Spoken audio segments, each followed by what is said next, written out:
शिक्षा जगत में इस एपिसोड में आपका बहुत बहुत स्वागत है। मैं हूं आपके साथ इरम तस्लीम। आज हम बात करेंगे क्रिप्टोग्राफी, उभरता क्षेत्र और संभावनाओं पर।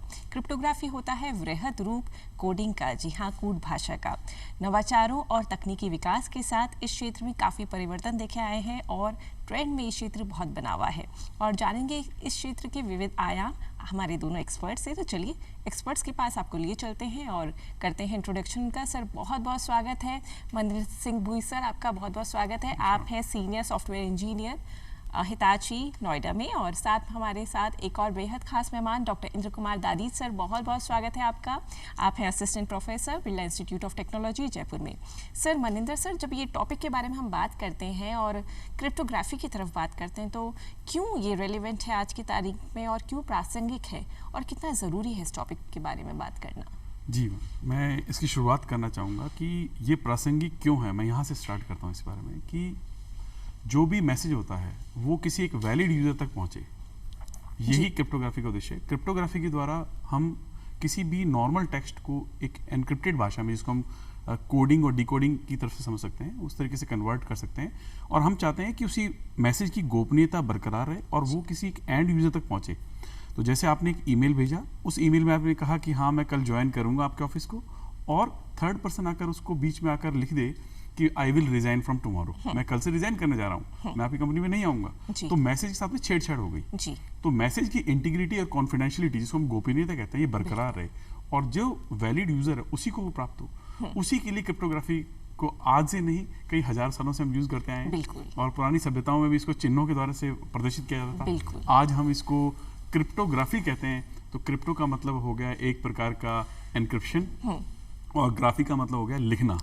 और हम क्या करते हैं, टेक्स्ट को चेंज कर देते हैं और उसके ऊपर एक की साथ में जो देते हैं, वो जो की होती है उस की से ही वो डेटा आपका डिक्रिप्ट होता है। तो कॉन्फिडेंशियलिटी को मेंटेन करते हैं इसके द्वारा। सीधा सा कॉन्फिडेंशियलिटी को मेंटेन करते हैं आप, अपनी गोपनीयता को मेंटेन करते हैं, और इंक्रिप्शन और डिक्रिप्शन जो होता है उनसे आप ये सारी चीज़ें करते हैं।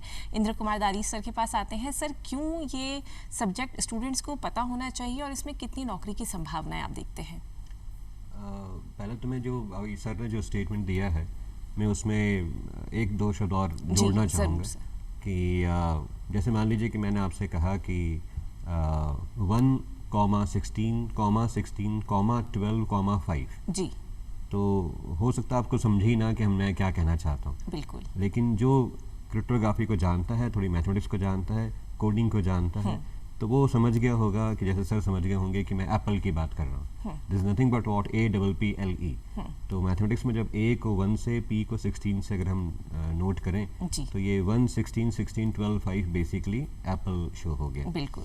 तो हुआ क्या कि एक कौन समझा, जिसको ये पता था कि इस कूट भाषा को एप्पल कहते हैं। बिल्कुल। और कोई नहीं समझा, जिसको पता नहीं था कि ये क्या हुआ। तो ये तो क्रिप्टोग्राफी का यूज़ हुआ कि हम कैसे मैसेज को जो है गणित की भाषा में चेंज करके हम इसको किसी की तरफ भेज सकते हैं। बिल्कुल सर।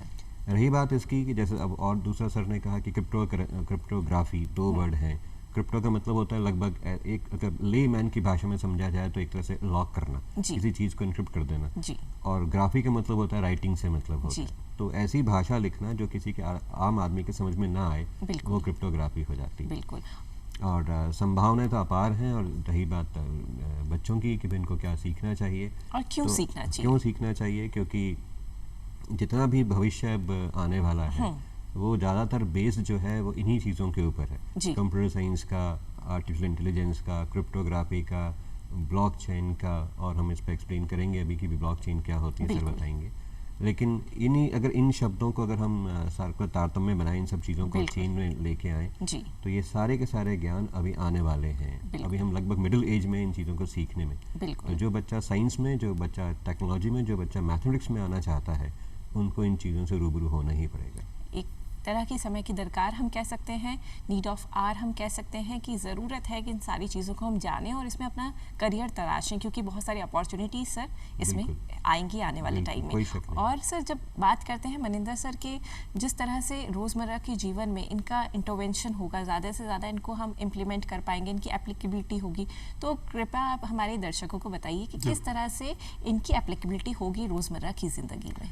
रोज़मर्रा की ज़िंदगी में हम ये देख सकते हैं कि जैसे सोशल मीडिया हो गया जी, मैं स्पेसिफिकली किसी का नाम नहीं ले सकता, लेकिन हाँ मैं ये बता सकता हूँ कि हम जब भी कोई मैसेज किसी को ट्रांसफ़र करते हैं तो आप देखते हैं जनरली सोशल मीडिया प्लेटफॉर्म्स में लिखा होता है एंड टू एंड एन्क्रिप्शन। जी, ये बहुत नॉर्मल हो गया, बहुत normal। आजकल सभी लोग देखते हैं जी, तो एंड टू एंड एन्क्रिप्शन का मतलब ये है कि आप सेंडर हैं, किसी को मैसेज कर रहे हैं, वो किसी भी रूप में हो सकता है, वो एक ईमेल के द्वारा हो सकता है, वो आपका टेक्स्ट मैसेज हो सकता है, बट जब वो आपके मोबाइल फोन से या आपके कंप्यूटर से निकलेगा तो वो दो तरीके से ट्रैवल करेगा, आइदर ऑन द वायर और ऑन द वायरलेस, यानी या तो वायरलेस के तरीके से पैकेट जाएगा तो आपका जो डेटा है, टेक्स्ट है, आपकी आवाज है, वो आवाज भी डेटा के रूप में बाहर जाएगी। तो जब वो बाहर निकलेगी सिस्टम से तो उस समय उसके ऊपर लॉक लग जाएगा and that will be decrypted by the public की और द प्राइवेट की, राइट। तो इसके अंदर की का बहुत महत्व है जी, सामने वाले यूजर के पास में जो डेटा पहुंच रहा है वो डेटा पहुंचेगा एनक्रिप्टेड शेप में, बिल्कुल, उसको वो डिक्रिप्ट करेगा। तो इस टर्मिनोलॉजी को हम समझ जाएंगे तो आप देखते हैं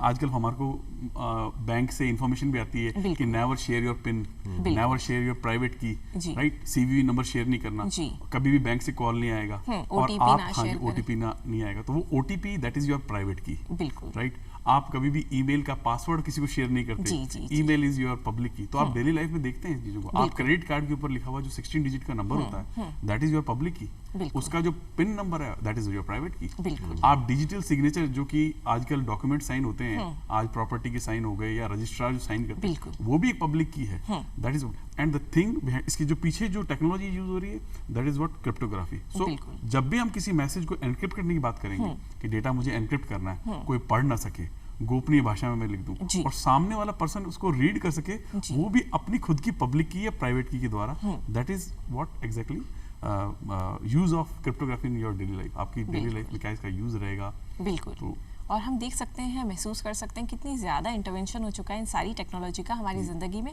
और रोज़ हम इनसे रूबरू हो रहे हैं। अब सवाल आता है, अगर हम एजुकेशन की तरफ बढ़ें, शिक्षा की तरफ बढ़ें, तो सर क्या ज़रूरी है मैथमेटिक्स आना इन सारी चीज़ों को सीखने के लिए, स्पेशली अगर क्रिप्टोग्राफी की बात करें?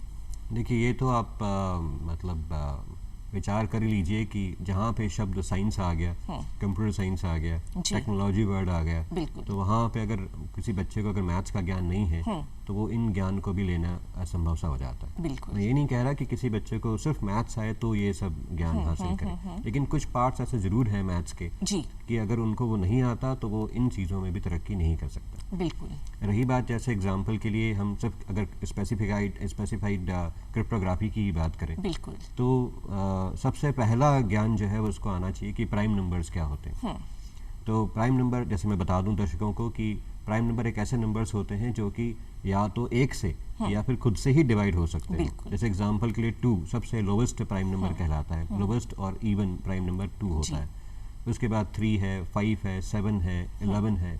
ये ऐसे नंबर्स हैं जो कि सिर्फ या तो खुद से डिवाइड होंगे या सिर्फ 1 से डिवाइड होंगे और कोई जरिया नहीं इनको डिवाइड करने का।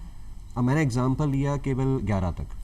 क्या ये 11 तक सीमित है? तो हम कहेंगे नहीं, तो इनकी संख्या तो और भी आगे जा सकती है, 100, 100 पे, 200 पे, 500 पे, लाखों पे हो सकती है। अब इतना बड़ा डेटा जो हमें पता है कि ये प्राइम नंबर है, उस प्राइम नंबर को अब ब्रेक करना आना चाहिए। अब आपका इतना लंबा एक प्राइम नंबर है, उस प्राइम नंबर को अगर आप ब्रेक करना शुरू करेंगे, it will take so much time, तो हम बाय हैंड तो कर ही नहीं सकते। तो जरूरत पड़ेगी किस बात की कि हमें एल्गोरिथम आना चाहिए, हमें कोई ना कोई प्रोग्रामिंग लैंग्वेज आनी चाहिए जिसके बिहाफ पे हम ये तय कर सकें कि हम इतने बड़े नंबर को हम ब्रेक कर करके कहीं पे छोटे नंबर पे पहुंच सकें। बिल्कुल। तो अब जरूरत पड़ी किस चीज़ के लिए? यहाँ आपको प्राइम नंबर की आवश्यकता थी, उसकी नॉलेज की आवश्यकता थी, उसको फैक्टर करने की आवश्यकता थी। इधर आपको जरूरत पड़ेगी एक किसी लैंग्वेज की।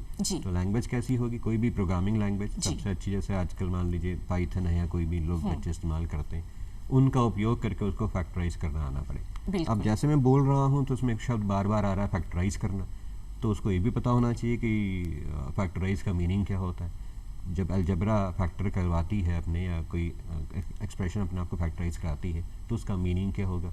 कोई नंबर कंपोजिट नंबर हो, उसको हम ब्रेक कैसे करेंगे, वो फैक्टराइज करना आना जरूरी होता है। और आखिरी चीज़ जो इसके अंदर आवश्यकता पड़ती है वो होता है फैक्टोरियल। फैक्टोरियल का मीनिंग क्या है? जैसे मान लीजिए मैं कहूँ 4 फैक्टोरियल, इसका बेसिक मीनिंग होता है कि 4 × 3 × 2 × 1 यानी कि 24। 5 फैक्टोरियल यानी कि 5 × 4 × 3 × 2 × 1। तो अगेन अगर मैं ये पहुँचूंगा मैं 20, 25, 50 तक, तब तो ठीक है, मैं बाय हैंड भी कोशिश कर सकता हूँ, कैलकुलेटर हेल्प कर सकता है, कंप्यूटर हेल्प कर सकता है।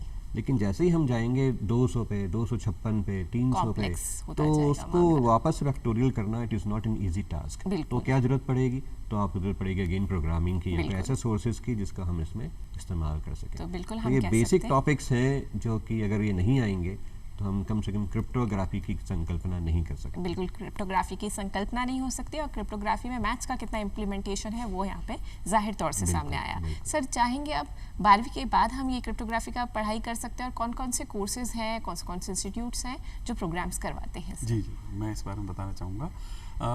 12th के बाद में बच्चे वैसे तो देखिए मैं आपको सबको क्लियर कर दूं कि कोई स्पेशली ब्रांच नहीं है। हाँ, फिर भी कोई इंजीनियरिंग में जाना चाहे तो पढ़ सकते हैं। इवन बीएससी मैथमेटिक्स जो नॉर्मल ग्रेजुएशन है वहाँ पर भी आपको क्रिप्टोग्राफी मिलती है जब आप कंप्यूटर साइंस ऑप्ट करते हैं। और बीई बीटेक के स्टूडेंट्स हो गए या फिर आपके एमसी के स्टूडेंट्स हो गए या बीसी के स्टूडेंट्स हो गए जो नॉर्मल ग्रेजुएट, वो भी इसको पढ़ते हैं और रीड करते हैं। हालांकि ये एक बहुत छोटा सा एक कॉन्सेप्ट होता है, बट इसको अगर वृहद रूप पे एनलार्ज स्केल पढ़ेंगे, हम इसको थोड़ा सा और एक्सटेंड करके पढ़ेंगे तो शायद हम इस बारे में जान पाएंगे कि ये एग्जैक्टली क्या है। और हम ग्रेजुएशन के बाद में भी कोर्सेज कर सकते हैं। कौन कौन से कोर्सेज हैं, कौन कौन से इंस्टीट्यूट्स हैं सर? ऐसे भारत सरकार के काफ़ी इंस्टीट्यूट्स हैं, जैसे नीलिट के नाम से इंस्टीट्यूट है चंडीगढ़ में, डोएक के नाम से पहले काफ़ी फेमस था, और आईआईटी के अंदर भी कुछ वोकेशनल ट्रेनिंग प्रोग्राम्स होते हैं, तो हम आईआईटी की वेबसाइट से जाकर चेक कर सकते हैं। समर इंटर्नशिप के अंदर ये ट्रेनिंग प्रोग्राम दिए जाते हैं, और जैसे कि अब मई आ चुका है और गवर्नमेंट ऑफ इंडिया की तरफ से भी कोर्सेज आ रहे हैं, और कुछ डिप्लोमा कोर्सेज भी गवर्नमेंट ऑफ इंडिया ऑफर करती है, आप वो भी कर सकते हैं। इसके अलावा नीटर चंडीगढ़ के नाम से जो संस्था है AICTE की जो कि टीचर्स को ट्रेनिंग देती है स्पेशली, तो हाल फिलहाल उन्होंने 2017-18 से लगातार ट्रेनिंग दे रहे हैं। अभी कुछ ऑनलाइन ट्रेनिंग भी थी उनकी थी, तो वो ब्लॉकचेन पर दे रहे हैं। ब्लॉकचेन जो है वो क्रिप्टोग्राफी बेस्ड है, जिसमें हम देखते हैं कि नॉर्मल टेक्स्ट को कैसे एनक्रिप्ट किया जाता है। तो सबका बेस जो है वो क्रिप्टोग्राफी है। जहाँ बात आएगी डेटा को एनक्रिप्ट करने की, चाहे वो ईमेल हो, चाहे वो सोशल मीडिया हो, चाहे वो स्टूडेंट्स की एजुकेशन से रिलेटेड हो, तो डेटा आपका हमेशा एनक्रिप्ट रहेगा। बिल्कुल, वहाँ क्रिप्टोग्राफी फौरन से आ जाएगी अपने वजूद में। सर हमने जाने बहुत सारे कोर्सेज, बहुत सारे डिप्लोमा कोर्सेज अवेलेबल हैं, और बीटेक के साथ हम इसको सीख सकते हैं। अब जानेंगे सर जॉब अपॉर्चुनिटीज़, करियर, कौन कौन सी डेजिग्नेशन पोस्ट पर नौकरियाँ मिल सकती हैं युवाओं को अगर इस फील्ड में अपना करियर बनाना चाहते हैं? देखिए, सबसे बड़ी चीज़ है क्रिप्टोग्राफी। अगेन हम एक ही बात जो सर भी कह रहे हैं मैं भी बताना चाह रहा हूँ कि सारा का सारा खेल सिक्योरिटी का है। बिल्कुल। तो जैसे सर ने बड़ा सुंदर एग्जांपल दिया कि आप अपना जो डेबिट कार्ड है वो तो आप किसी को भी दिखा सकते हैं, बिल्कुल, लेकिन ये नहीं बताना चाहेंगे कि इसके पीछे पिन कौन सा है। बिल्कुल। तो इस पिन की सुरक्षा करना, इसका मतलब कोई ना कोई प्रोग्राम काम कर रहा है। प्रोग्राम बनाएगा कौन? कोई ना कोई स्टूडेंट बनाएगा जिसको ज्ञान है कि क्रिप्टोग्राफी काम कैसे करती है। जितने भी सिक्योरिटीज, जहाँ भी सिक्योरिटी वर्ड आ गया और डिजिटल सिक्योरिटी वर्ड आ गया, वहाँ पे आपको उस ऐसे व्यक्ति की जरूर आवश्यकता पड़ेगी जो कि क्रिप्टोग्राफी का ज्ञान रखता हो। तो जितनी भी जॉब्स ऐसी हैं all over the world, not in India only, जितनी भी जॉब्स ऐसी हैं जहाँ पे इन तरह के शब्दों का इस्तेमाल होता हो, जैसे कि ब्लॉकचेन हो गया, क्रिप्टो करेंसी हो गया, क्रिप्टोग्राफी हो गया, और डिजिटल करेंसी का नाम आ गया, सिक्योरिटी का नाम आ गया, इन सब जगहों पे जहाँ पे भी जॉब होगी बच्चा अपने आप काम कर सकता है। बिल्कुल। लेकिन बस एक ही चीज़ की ज़रूरत है कि उसका थोड़ा मैथमेटिकल बैकग्राउंड हो, उसको प्रोग्रामिंग बहुत अच्छे से आती हो, और जो सर जैसे बता रहे हैं जिन शब्दों का इस्तेमाल कर रहे हैं उन कोर्सेज को उसको आना चाहिए। बहुत सुंदर। तो सीधे सीधे से हम सोच सकते हैं, समझ सकते हैं, इमेजिन कर सकते हैं साइबर सिक्योरिटी का जो काम है वो जहाँ जहाँ है वहाँ करियर अपॉर्चुनिटीज़ बहुत ज़्यादा है, और आने वाला टाइम साइबर सिक्योरिटी का बहुत ज़्यादा रहेगा। सर साइबर सिक्योरिटी की बात करें तो उसका पास्ट प्रेजेंट फ्यूचर किस तरह से आप देखते हैं? देखिए, साइबर सिक्योरिटी का फ्यूचर बहुत ही वास्ट है, काफ़ी वाइड है, और हम ये कह सकते हैं कि जो प्रीवियस ईयर्स में जो एक्सपीरियंसेस रहे हैं डेटा के टेम्परिंग होने के, या डेटा आपका कहने का मतलब किसी ने इंटीग्रिटी लूज कर दी उसको मैनिपुलेट कर दिया, तो साइबर सिक्योरिटी के काफ़ी ऐसे कोर्सेज हैं जो कि हमारे देश की सुरक्षा के अंदर भी काम आ सकते हैं। कई ऐसे सेल हैं जो काम कर रहे हैं, उनके साथ में हम मिलकर काम कर सकते हैं। बच्चों का बहुत अच्छा इसमें ब्राइट फ्यूचर है कि वो इस प्रकार के कोर्सेज करके, लर्निंग करके देश की सेवा के अंदर दे सकते हैं कि भाई हाँ, हम सुरक्षा के अंदर भी या किसी ऐसी ऑर्गेनाइजेशन से जुड़ सकते हैं देश में जिससे कि स्टूडेंट्स के लिए डेटा इनक्रिप्टेड वे में उनको मिल सके, जो वैलिड यूजर हैं उन्हीं को वो डेटा मिले। राइट। तो ये वैलिडिटी यहाँ पर चेक करने का सबसे बेस्ट तरीका, बहुत अच्छा तरीका है वैलिडिटी चेक करने का, अपने डेटा को सिक्योर करने का, और साइबर सिक्योरिटी का हाथ में हाथ मिला के समय की मांग है कि हम लोग चलें। सर, जब बात होती है कि टाइप्स की, इनकी टाइप्स पर अब आते हैं, तो हम चाहेंगे आप हमारे दर्शकों को बताएं कौन कौन सी टाइप्स होती हैं। देखिए, इन डेप्थ बहुत ज़्यादा ज़रूरी नहीं जाने का, लेकिन अगर मेजर एस्पेक्ट देखें इसके, जी, तो 4 ऐसे वर्ड्स हैं, 4 ऐसे टाइप्स हैं जो आने ही चाहिए जिसको क्रिप्टोग्राफी पढ़नी है। जी। तो जिसमें पहले होता है सिमेट्रिक, सेकंड है असिमेट्रिक, थर्ड आता है हैश फंक्शन, कह लीजिए हैश फंक्शन, और चौथा आता है क्वांटम। जी। तो क्वांटम तो खैर बहुत ही एडवांस है, अभी सर आपको बताएंगे क्वांटम क्या काम करता है, लेकिन ये 4 बेसिक चीज़ें हैं जो सबको आनी चाहिए अगर बच्चा क्रिप्टोग्राफी में इंटरेस्ट रखता है तो। बिल्कुल। तो इसमें जो एक छोटा सा एग्जांपल मैं देना चाहूँगा हैश फंक्शन के बारे में। सर, क्या वजह है कि 4 चीज़ें आनी चाहिए? अगर ये नहीं आती हैं तो जो क्रिप्टो का बेस है, वो जो क्लैरिटी है क्रिप्टो की, और क्रिप्टो से जो हमें एडवांसमेंट चाहिए उससे तरक्की करने के लिए हमारा जो काम है कि सिक्योरिटी की ओर जाने की, वो हम नहीं सीख पाएंगे। बिल्कुल। तो हम ये कह सकते हैं बेसिक है, ये बेसिक चीज़ है। अगर ये चारों चीज़ें बच्चे को आती हैं, along with, again let me repeat, along with mathematics, knowledge of mathematics, algorithm, and these knowledge of these four things, ये एक पैकेट है जो आपको बताता है कि आप क्रिप्टोग्राफी बहुत अच्छे से सीख सकते हैं। Then cryptography is the next step. तो ये बेसिक प्रीलिमिनरी है कि चारों चीज़ें आपको आनी चाहिए, चारों इसकी टाइप्स, मैथमेटिक्स, बेसिक एल्गोरिथम के साथ ही आप अगला कदम क्रिप्टोग्राफी पे रख सकते हैं। सर, अब आपसे चाहेंगे ये टाइप्स के जो यूजेस हैं वो आप हमारे दर्शकों को बताएं। श्योर, मैं इसको बहुत ही लेमैन कंसेप्ट में हमारे दर्शकों के लिए, स्टूडेंट्स के लिए, व्यूअर्स के लिए बताना चाहूँगा, बहुत ही सिंपल भाषा में, कि जैसे कि सर ने बताया क्रिप्टोग्राफी जो है वो बेसिकली किसी टेक्स्ट को एनक्रिप्ट करने का तरीका और फिर उसको वापस से डिक्रिप्ट करने का तरीका। और फिर सर ने बताया 4 प्रकार। तो उन 4 प्रकार में सबसे पहला प्रकार मैं लेना चाहूँगा सिमेट्रिक क्रिप्टोग्राफी। सिमेट्रिक क्रिप्टोग्राफी आप कुछ यूँ अंदाजा लगा सकते हैं कि एक सेंडर है जो कि डॉक्यूमेंट भेज रहा है और एक रिसीवर है जो डॉक्यूमेंट ले रहा है। डॉक्यूमेंट का मतलब यहाँ पर किसी मैसेज से है, either it can be deliver from the social media और ईमेल, कैसे भी आप दे सकते हैं। तो यहाँ पर ये बात आती है कि दोनों के बीच में एक ही की है। आप यूँ कह सकते हैं ये 2 पर्सन है जो कि एक रूम में रहते हैं, एक जना बाहर जाता है तो दूसरा जना की अपने पास रखता है, दोनों के बीच में की शेयर्ड है। तो सिमेट्रिक का मतलब ये हो गया कि की सिंगल रहेगी, उसी की से एनक्रिप्शन होगा, उसी की से डिक्रिप्शन होगा। अगर एक यूजर दूसरी जगह पर होगा, रिमोट जगह पर होगा, तो उसको सेकंड यूजर से बात करनी पड़ेगी कि मुझे की दो, मुझे इसको डिक्रिप्ट करना है। ऐसे में की कोई सुन सकता है टेलीफोन से, वो ले सकता है, रिसीव कर सकता है और आपका डेटा लॉस्ट हो सकता है। बिल्कुल, ये दरवाजा है जो एक ही चाबी से खुलेगा। बिल्कुल। और दूसरी बात ये कि सेकंड नंबर जो आता है टाइप इसका एसिमेट्रिक, जिसके अंदर की 2 प्रकार की होती है, पब्लिक की और प्राइवेट की। जैसे आप हो, मैं हूँ और सर हैं, हम तीनों की 2-2 कीज बन जाएंगी तो 6 कीज हो जाएंगी। हम तीनों की एक प्राइवेट की होगी, अलग अलग प्राइवेट की होगी, हमारी एक पब्लिक की होगी। हम जो भी मैसेज भेजेंगे एक दूसरे को, वो अपनी पब्लिक की से एनक्रिप्ट करेंगे और हम हैंड शेकिंग एल्गोरिथम होती है मैथमेटिक्स में, उसका यूज करेंगे।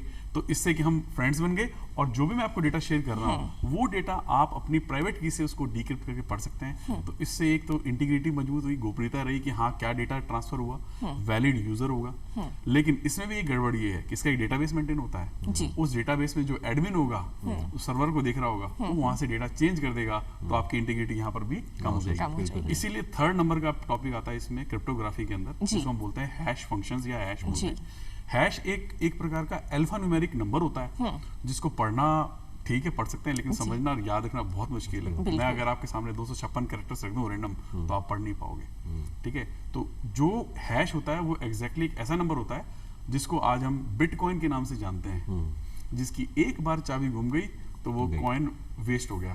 तो कॉइन, बिटकॉइन एक करेंसी है, इस करेंसी को लाया गया जो हैश जो है ये बेसिकली यूज होता है। इसी कई एल्गोरिथम्स हैं, मैं व्यूअर्स जो कि टेक्निकल हैं, जो नॉन टेक्निकल भी हैं, जो सुनना चाहें, देखना चाहें, वो देख सकते हैं, पढ़ सकते हैं। MD5 और SHA-1 के नाम से एल्गोरिथम्स हैं। और चेक करना चाहें कभी तो आप अपने ब्राउजर में जाके चेक कर सकते हैं, एक लॉक बना हुआ होता है SSL सर्टिफिकेट का, वहां पर क्लिक करेंगे तो जब आप देखेंगे कि जीमेल आपको पब्लिक की दे रहा है जिसके द्वारा कि आपका डेटा एनक्रिप्ट होता है, वहां पर नीचे आप देखेंगे तो MD5 के नाम से एक एल्गोरिथम लिखी हुई है। बिल्कुल। और SHA-1, MD5 का नाम है यहाँ पर मैं बताना चाहूंगा मैसेज डाइजेस्टिंग। आपके मैसेज को डाइजेस्ट करके कुछ और बना देते हैं ताकि कोई पढ़ ना सके उसको, एनक्रिप्शन बरकरार है। और इसी का जो मैडम जो चौथा प्रकार है जी, वो है आपका क्वांटम क्रिप्टोग्राफी, जो कि ऐसा है कि क्योंकि ऐसा कहा जाता है कि अगर हम फैक्टोरियल 256 को अगर करें, जैसे सर ने बताया मैथमेटिक्स में हम फैक्टोरियल का मतलब होता है कि 256 कैरेक्टर्स हैं, तो 256 मल्टीप्लाई बाय 255 मल्टीप्लाई 254 करते करते करते एक बहुत बड़ा नंबर बन जाएगा। इतने बड़े नंबर के की से किसी डेटा को खोलना एक आजकल एक फिनोमिना सी होती है, इम्पॉसिबल है। इसीलिए कहते हैं कि जो हैश फंक्शन है उसके डेटा को डिक्रिप्ट करने में कई साल नहीं, कई हजारों साल लग जाएंगे, तो ये बड़ा नामुमकिन सा है। लेकिन जो फोर्थ नंबर टॉपिक है क्वांटम क्रिप्टोग्राफी, ये मल्टीपल सर्वर्स के साथ में, मशीन के साथ में डिक्रिप्ट करने का तरीका रहेगा, जो आने वाला भविष्य है। आने वाला भविष्य और टाइप्स के बारे में हमने जाना, हमने सब्जेक्ट को थोड़ा गहराई से भी जाना और बहुत ज़्यादा स्पेसिफिकली हमने इन चीज़ों के एलिमेंट्स के बारे में भी जाना। सर अब चाहेंगे जो दर्शक देख रहे हैं, जो स्टूडेंट्स देख रहे हैं, जो इसमें अपना करियर बनाना चाहते हैं, उनके लिए आप एडमिशन प्रोसीजर बताएं, कब इसके एडमिशन्स होते हैं, किस तरह से लेने का तरीका होता है सर? मनिंदर सर भी अगर हाँ कि किस तरह से एडमिशन ले सकते हैं बच्चे, क्या एज ग्रुप होनी चाहिए 12th के बाद, किस तरह से? एटलीस्ट 18 ईयर का स्टूडेंट हो, हाँ, है ना, और साथ में जो इंडियन नेशनलिटी हो, है ना, और साथ साथ में वो ऑनलाइन भी कर सकता है स्टूडेंट, ऑफलाइन भी कर सकता है। आप नीलिट के ऑफिस जा सकते हैं, चंडीगढ़ में ऑफलाइन अपीयर हो सकते हैं। अब कुछ ऑनलाइन सेशंस भी हैं, आप यूट्यूब से उनके पुराने वीडियोस भी देख सकते हैं, राइट। और इसके लिए एडमिशन का जो समय होता है वो 6 मंथ्स का रहता है, तो जैसे मई या जून के आसपास आपको फॉर्म्स निकलते हैं अभी जो है वो। हाँ, बिल्कुल। और अगर आप डिप्लोमा करते हैं तो उसके लिए आपको एक एग्जामिनेशन पास करना पड़ेगा, जिसके अंदर मैथमेटिक्स रहेगी और फिजिक्स का समावेश भी रहेगा, तो ये सब चीजें आएंगी।